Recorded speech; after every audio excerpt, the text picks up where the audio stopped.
सुप्रभात। पूज्यपाद लालाजी साहब का आखिरी भंडारा। पूज्यपाद लालाजी साहब का आखिरी भंडारा। सन 1931 ईस्वी के अंत में ईस्टर की छुट्टियों में फतेहगढ़ में भंडारा था। पूज्यपाद लालाजी साहब इस समय बहुत ही कमज़ोर हो गए थे।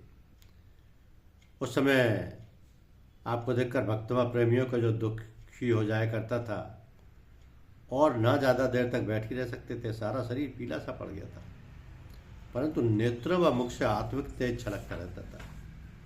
पूज्यपाद लालाजी साहब की उपस्थिति में यह आखिरी भंडारा था, जिसमें पूज्यपाद लालाजी साहब ने समय समय पर थोड़ी थोड़ी देर भक्तों व प्रेमी जनों के बीच में से निम्नलिखित उपदेश दिए थे। कुछ उपदेश दिए थे कि हमारा तरीका सरासर आदाब, मोहब्बत, अखलाक वगैरह का है। इस मार्ग में मनमत से गुरमत होना बहुत ही ज़रूरी है। वह अकीदत की बात है। जितना अपने सदगुरुजनों से प्रेम, लगाव व विश्वास आदि होता है, उतना ही लाभ प्राप्ति होती है। सामने सामने प्यार, अदब, सेवा भाव दिखलाना कोई खास बड़ी बात नहीं होती, जब तक कि वह चीज़ें साधक के दिलो दिमाग, हरकत व रहनी सहनी में न उतर जाए। अर्थात प्यारे सदगुरुदेव के ना होते हुए भी और उनके पीछे भी वैसा ही उचित आदर, मान, सम्मान, प्रेम व सेवा भाव, आदाब, अखलाक आदि से पेश होने में सदा ही तत्पर रहना चाहिए। ये सच्ची भक्ति व सच्चे प्रेम की कसौटी होती है। मालिक बुजुर्गी व महानता उन्हीं को देता है जो स्वयं बुजुर्गों की राह अख्तियार करते हैं और जो बुजुर्ग या बड़ों को या उनकी बुजुर्गाना बातों को व आदेशों को अपने जीवन का आदर्श व सहारा बनाकर चलते हैं। बावजूद तर्क अदब किसी में कोई मुख्य शक्ति या विशेष बात या प्रकाश आदि जान पड़े तो उसे मक्र इलाही समझना चाहिए। एक संजीदा सज्जन आलिम विद्वान की सोबत एक जाहिल सूफी मूर्ख साधु से बेहतर होती है।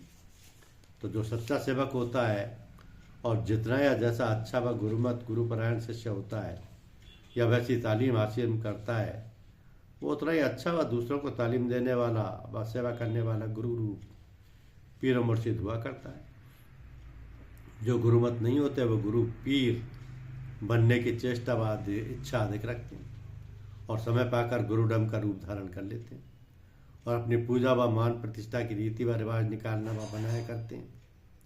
ऐसे कामों में प्रोपेगेंडा का सहारा लेना पड़ता है। नर्क दोजक के 3 दरवाजे हैं: काम यानी शहवत, क्रोध यानी गुस्सा और लोभ यानी लालच। मनमत साधकों, शिष्यों तथा गुरुओं में ये तीनों चीज़ें थोड़ी बहुत किसी न किसी रूप में जरूर पाई जाती हैं।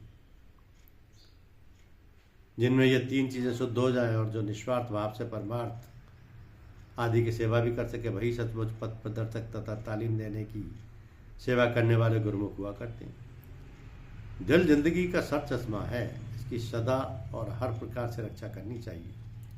जब तक साधक मुरीद या शिष्य की हालत में होता है, तब तक उसमें जो भूलें, खताएं, अपराध आदि होते हैं, वे सब गलतियों के रूप में माने जाते हैं।